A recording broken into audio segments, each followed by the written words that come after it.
25 years at Hartman Legal, never missed a deadline. Then on the afternoon I was set to close the biggest energy deal of my career. I got fired by someone who couldn't spell fiduciary just because her last name matched the one on the building.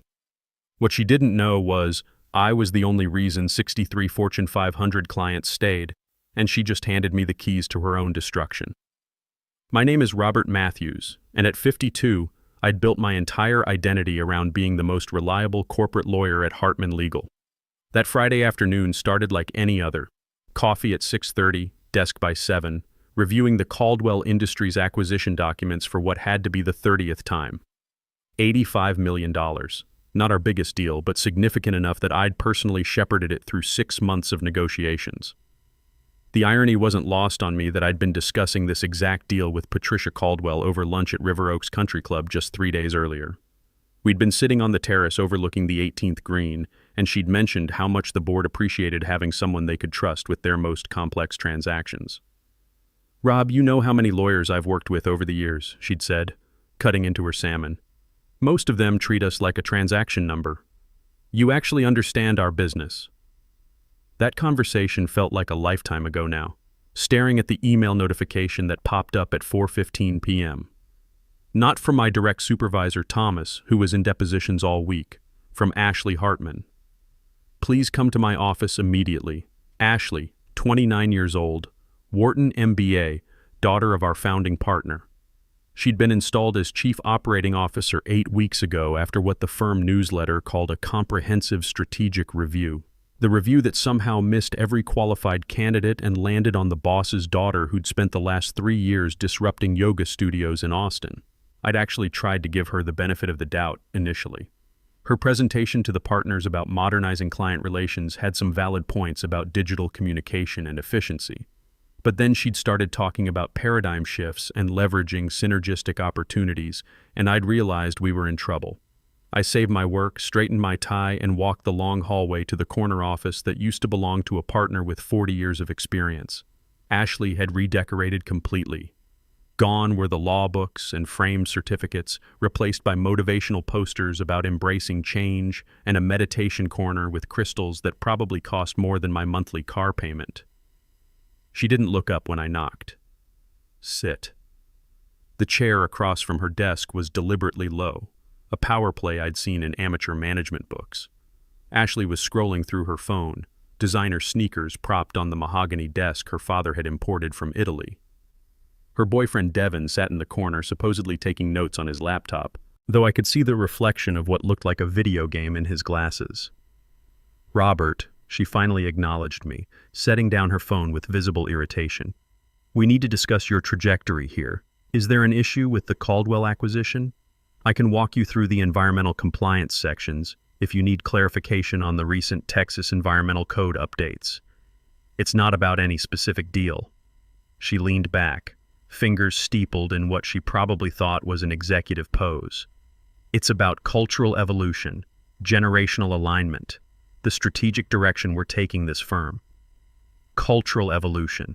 I'd billed more hours than any other non-partner for 5 consecutive years. My client retention rate was 96%. I'd brought in $18 million in new business last year alone, including 3 Fortune 100 companies that had never worked with us before. But sure, let's talk about strategic alignment. "I'm not following, Ashley.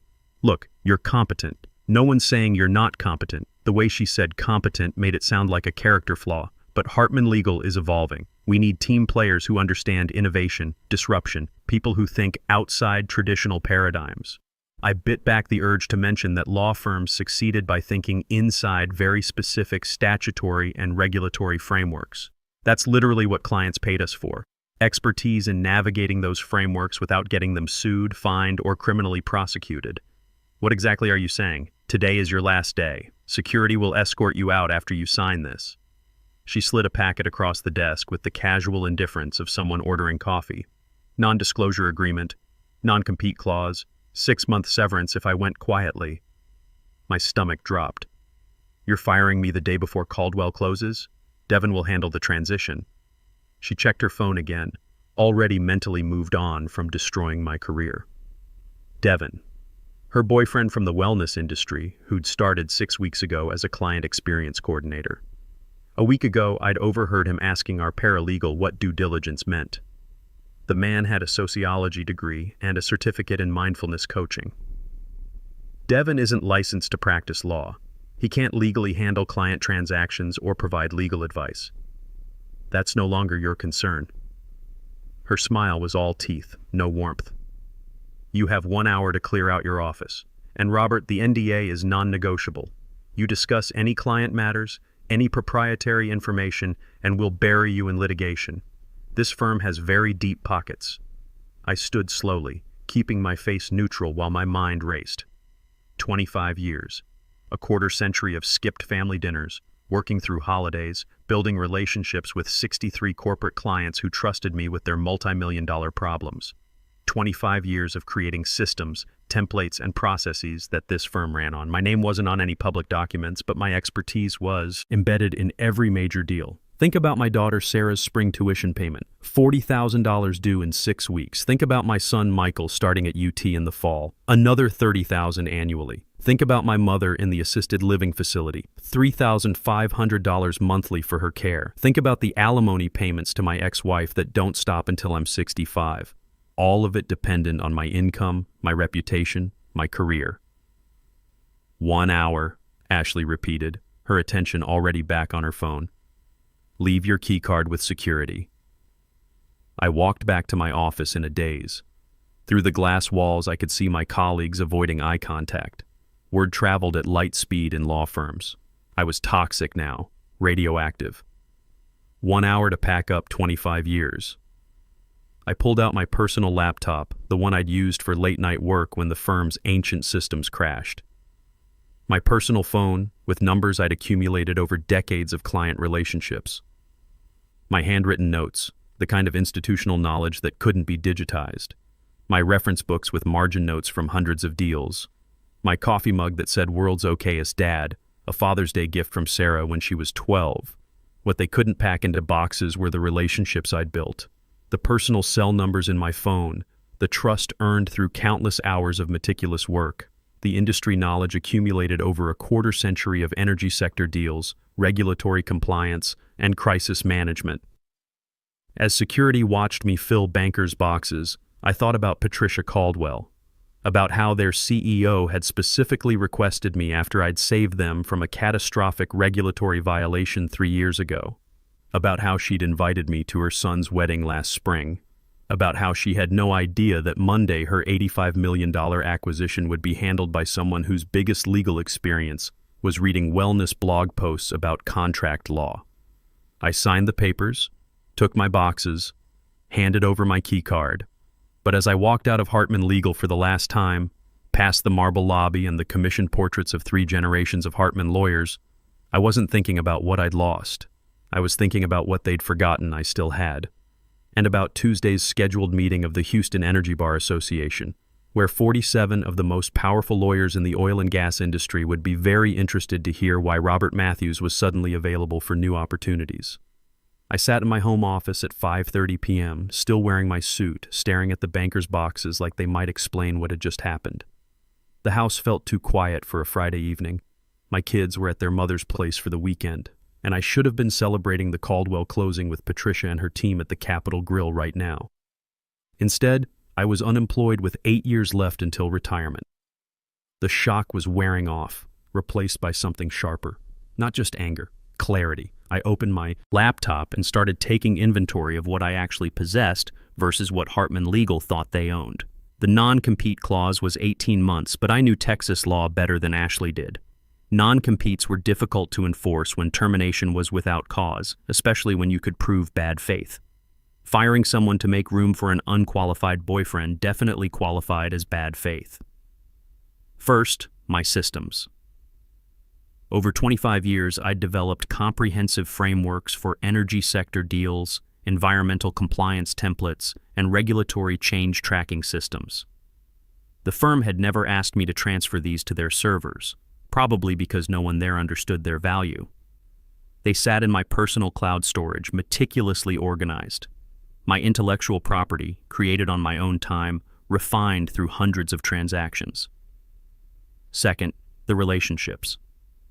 I pulled out my personal phone and scrolled through the numbers. Patricia Caldwell, Mike Thompson from Lone Star Energy, Sarah Rodriguez at Gulf Coast Holdings. 63 CEOs, CFOs, and general counsels who had my direct line because Hartman Legal's official channels meant waiting 3 days for a callback. These weren't just business cards from networking events. These were relationships built over decades. People who'd invited me to their daughters' weddings, who called for advice on everything from contract terms to their kids' college choices, who trusted me with their corporate secrets because I'd proven myself through years of crisis management and weekend emergency sessions. Third, the industry connections that Ashley clearly didn't understand. Tuesday's Houston Energy Bar Association meeting at the Petroleum Club, the monthly breakfast group of senior energy lawyers at River Oaks Country Club, the annual Texas Energy Law Conference where I'd been a featured speaker for 6 years running. My phone buzzed. Thomas, my former supervisor, texting from inside the firm, heard what happened. Emergency partners meeting Monday. Ashley announced that Devin will transition into senior legal coordinator role. This is insane. I didn't respond. The NDA was vague about personal communications, and I wasn't taking chances. But Thomas's message confirmed what I suspected. Panic was setting in. I spent the weekend researching and strategizing. By Sunday night, I'd transformed my dining room into a war room. 25 years of accumulated knowledge spread across the table, not client files, those belong to Hartman, but my personal notes, my methodologies, my regulatory tracking systems, the infrastructure that had made me indispensable. Monday morning, I created a new email address, R. Matthews Consulting. Not a competing firm, just a professional presence. Updated my LinkedIn to independent legal consultant, energy sector compliance. No mention of Hartman Legal, no violation of any agreement. Then I waited exactly 30 days. That was crucial, showing good faith, proving I wasn't rushing to violate my agreements. During those 30 days, I watched from the sidelines as Hartman Legal began to unravel. Tuesday brought the Houston Energy Bar Association meeting I'd been anticipating. The Petroleum Club's dining room was packed with the usual suspects, 47 of the most influential energy lawyers in Texas. I'd been coming to these monthly gatherings for 15 years. Rob Matthews called out Jim Harrison from Baker Oil and Gas as I walked in. Heard you've got some big news. Word traveled fast in Houston's legal community. Within minutes, I was surrounded by colleagues, all curious about my sudden availability. I kept my responses vague but professional. Exploring new opportunities, I said repeatedly. Sometimes change opens doors you didn't know existed. The real conversations happened during golf the following Saturday at Memorial Park. Mike Coleman from Energy Legal Partners had invited me for their usual foursome. As we stood on the 7th tee, he cut straight to the point.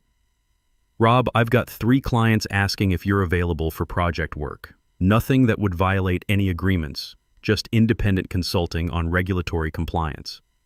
By the 12th hole, I'd received similar inquiries from the other 2 lawyers in our group. Word was spreading that Devin's coordination efforts were creating problems, big problems. The first crisis hit during week 2. Sarah Rodriguez from Gulf Coast Holdings called my personal phone at 7 a.m. on a Tuesday. Rob, I know you can't discuss Hartman business, but we just received a compliance notice from the Railroad Commission. Something about our pipeline permits. Devin filed what he called a standard response, but the potential fine is $2.3 million. I'd seen dozens of these notices. The Texas Railroad Commission had started aggressive enforcement of new pipeline safety regulations 6 months ago. Companies had 60 days to remediate or face escalating penalties.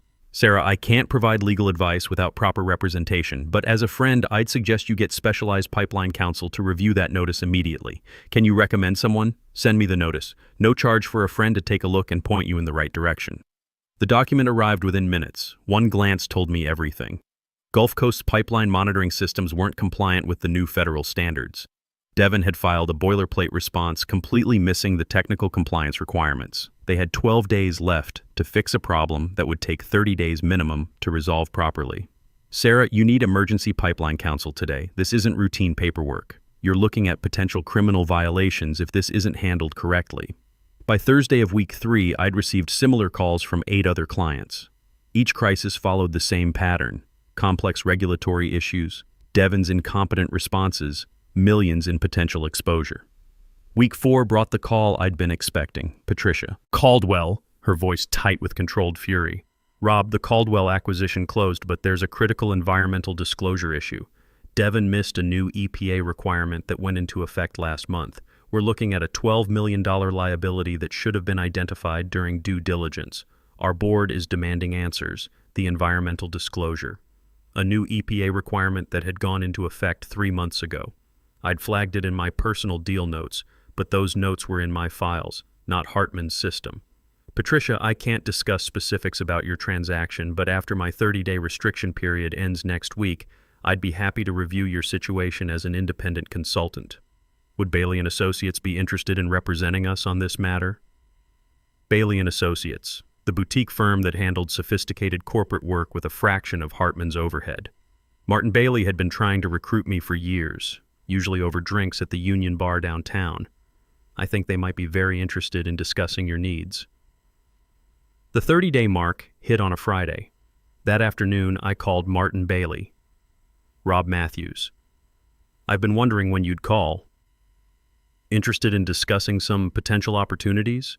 I think we might have some mutual interest to explore. Come in Monday morning. And Rob, bring your golf clubs. I think we need to have a long conversation about the future. Monday morning at Bailey & Associates felt like stepping into a different world. Where Hartman Legal was all marble and intimidation, Bailey's office had the comfortable efficiency of a firm that cared more about results than appearances. Martin Bailey, 68 years old with 40 years of practice under his belt, had built his reputation by being smart instead of flashy. Rob Matthews, he said, standing up from behind a desk that actually looked used. I've been wondering when you'd finally leave that circus. I didn't exactly leave voluntarily.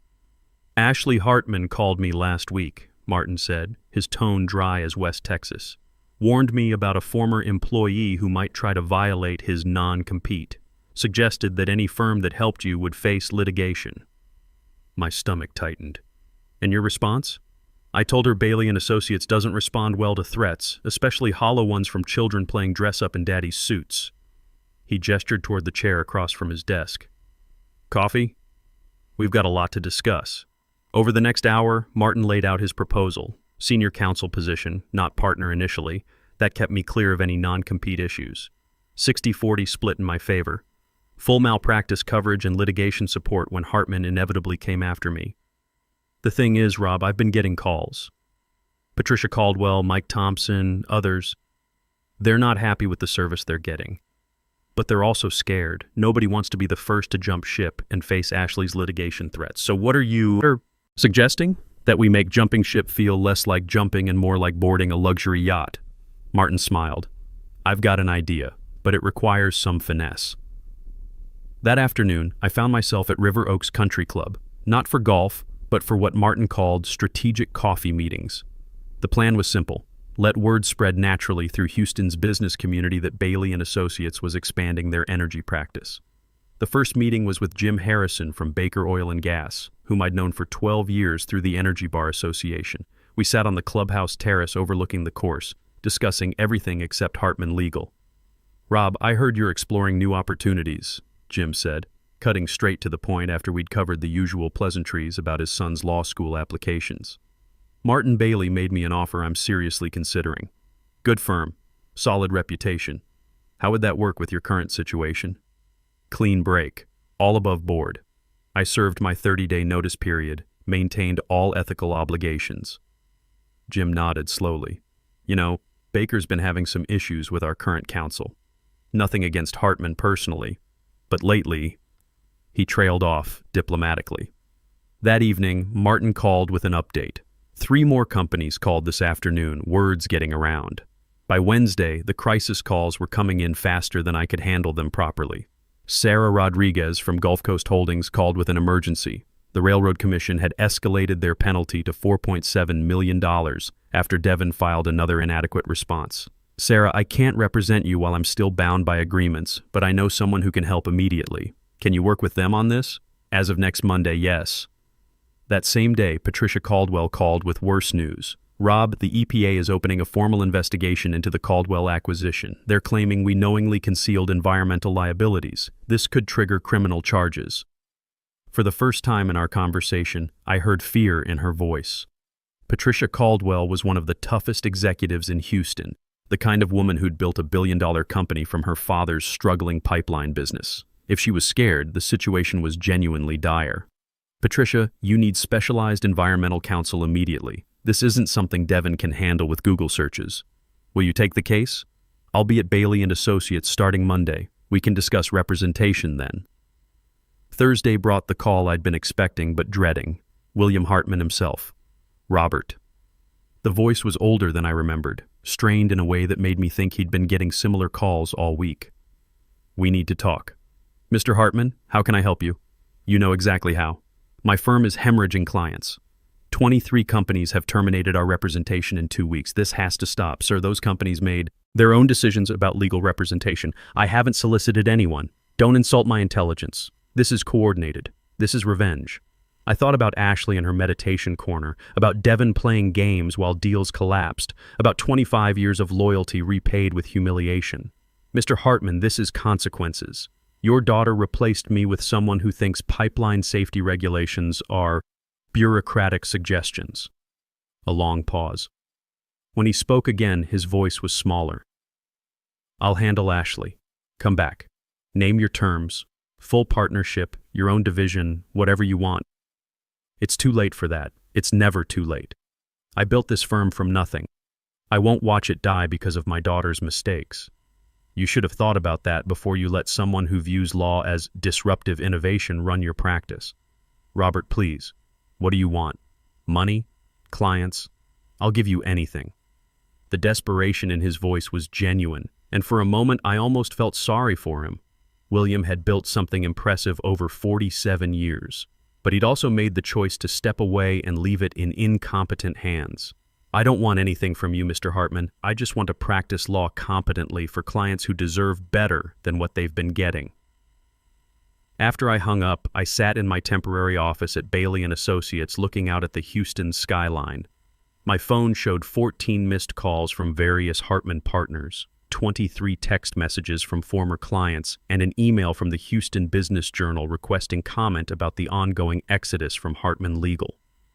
I declined to comment, but the article ran anyway the next morning. Sources indicate the departures began after the firm terminated a senior attorney who had maintained relationships with most of the departing clients. They didn't use my name, but every lawyer in Houston knew exactly what was happening. By Friday afternoon, Martin was grinning like a man who'd just won the lottery. 31 companies have either terminated Hartman or requested proposals from us. 31 out of 63 total clients? Something like that. Rob, I've been practicing law for 40 years. I've never seen anything like this. It's not just that they're leaving Hartman, they're specifically asking for you by name. That evening, Thomas texted me from inside the collapsing firm. Emergency partners meeting tomorrow. Ashley's in full panic mode. Devin quit this afternoon. Said the stress was affecting his chakras. Word is William's flying back from his cruise early. I set the phone down and poured myself a scotch. Ashley Hartman had wanted innovation and disruption. She'd gotten both, just not the way she'd planned.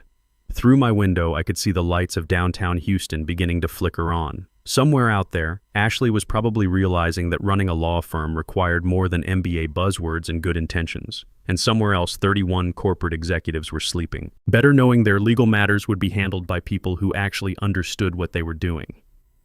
The call that ended everything came on a Tuesday morning, 10 weeks after Ashley had fired me. I was in my new Bailey & Associates office, a corner space with actual windows and room for my law books, when my assistant knocked. Mr. Matthews, Channel 11 wants a comment. Hartman Legal just filed for Chapter 11 bankruptcy protection. I turned on the conference room TV. The anchor was mid-sentence. Confirmed that the 87-year-old law firm has filed for emergency reorganization after losing approximately 76% of their Fortune 500 client base over the past 2 months. The firm's rapid decline is attributed to what sources describe as catastrophic management decisions by recently installed leadership. The screen showed Ashley Hartman outside the federal courthouse, flanked by lawyers from Bradford & Associates, the firm that specialized in corporate crisis management. She looked nothing like the confident MBA who'd fired me 10 weeks ago. The designer clothes were gone, replaced by a conservative suit that seemed borrowed. Dark circles under her eyes told the story of someone who hadn't slept properly in weeks. For a moment, I almost felt sorry for her. She was still just 29 years old, thrust into a position she'd never been prepared for, surrounded by advisors who were either incompetent or afraid to tell her the truth. No comment, she repeated to reporters, but one journalist persisted. Ms. Hartman, is it true that unlicensed staff were handling multi-million-dollar transactions? How do you respond to malpractice claims from 18 different companies? Ashley made the critical mistake of stopping, of trying to defend decisions that were indefensible. This is a coordinated attack orchestrated by competitors who— Are you referring to Robert Matthews, the attorney your firm terminated 10 weeks ago? Another reporter interrupted. This isn't about any individual. Sources indicate Mr. Matthews was responsible for maintaining relationships with most of the clients who have since departed. Can you comment on the circumstances of his termination? Ashley's composure finally cracked. We made strategic decisions about the future direction of the firm. Sometimes that requires difficult personnel choices. The camera zoomed in as she essentially confirmed on live television that my firing had been a strategic decision rather than performance-related, potentially undermining any remaining legal claims they might have had against me. Martin Bailey appeared in my doorway, shaking his head. She just made her lawyers' jobs 10 times harder. It's painful to watch, I said. And it was, not because I felt vindicated, but because watching a century-old institution collapse was genuinely tragic, regardless of who caused it. My phone rang. William Hartman, for the 3rd time this week. Robert. His voice was barely above a whisper. It's over. The bankruptcy judge wants a complete accounting of what happened. The state bar opened an investigation into Ashley's management practices. My life's work is gone. I felt a surprising pang of sympathy for the old man. Mr. Hartman, I'm genuinely sorry it came to this. Are you? Are you really? I thought about it honestly. Yes, I am. Your father built something worth respecting. You continued that tradition for 40 years. What happened these past months doesn't erase that legacy. The bankruptcy trustee wants to liquidate everything. 87 years of legal precedent, client relationships, institutional knowledge, sold to pay debts created in 10 weeks. What about the employees, the people who had nothing to do with Ashley's decisions?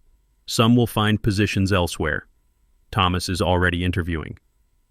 Most of the others— He trailed off. Good lawyers, Robert.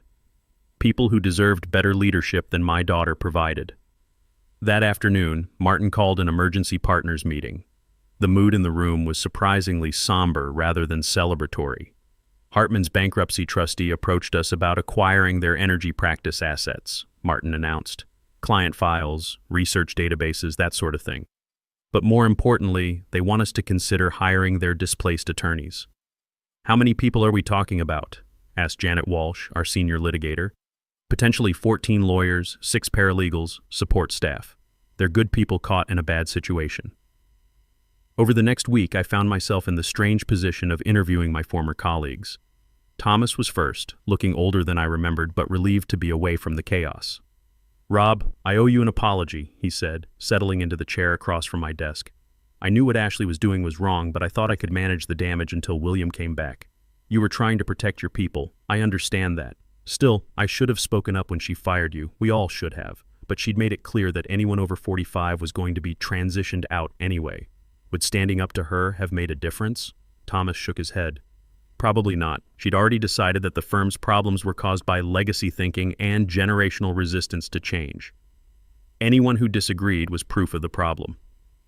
By Friday, Bailey and Associates had extended offers to 8 of Hartman's former attorneys and 4 paralegals. The rest found positions with other Houston firms. Even in bankruptcy, genuinely competent lawyers remained in demand. The final settlement hearing was held the following Tuesday. I attended as a witness, not a party. My lawyer had advised that showing up demonstrated confidence in our position. William Hartman sat alone at the petitioner's table. Ashley was notably absent, reportedly meeting with state bar investigators about possible sanctions. Your Honor, the bankruptcy trustee explained, the debtor's assets have been successfully transferred to Bailey and Associates and 2 other firms. All displaced employees have been placed in new positions. The remaining question is the disposition of $6.2 million in outstanding malpractice claims. The judge looked at William. "Mr. Hartman, do you have anything to say before I approve this settlement?" William stood slowly, every one of his 71 years visible in his posture. "Your Honor, I built this firm 47 years ago with the belief that law was about service, serving clients, serving justice, serving the community. Somewhere along the way, I lost sight of those principles." He paused, gathering himself. "I let my daughter believe that innovation was more important than competence, that disruption was more valuable than dedication. The lawyers at Bailey and Associates didn't destroy Hartman Legal. We destroyed ourselves through arrogance and poor judgment." His voice strengthened slightly. "They simply refused to participate in our destruction." 6 months later, I stood in my permanent corner office at Bailey and Associates. I'd made partner after successfully transitioning 47 former Hartman clients to our firm. Thomas was across the hall as a senior associate, handling regulatory compliance with his usual methodical precision. My phone buzzed with a text from Sarah. "Dad, made Dean's List again. Thanks for showing me that setbacks can become comebacks." Another from Patricia Caldwell. "Rob, the board approved our nomination of Bailey and Associates for Law Firm of the Year from the Houston Business Journal. Well deserved." Even one from my mother's care coordinator. "Mr. Matthews, your mother wanted me to tell you she's proud of how you handled your career transition with such grace." I sat back in my chair, looking out over Houston's skyline. The Hartman building was now occupied by a medical practice. Ironic, given that they'd once claimed to be healing the legal profession.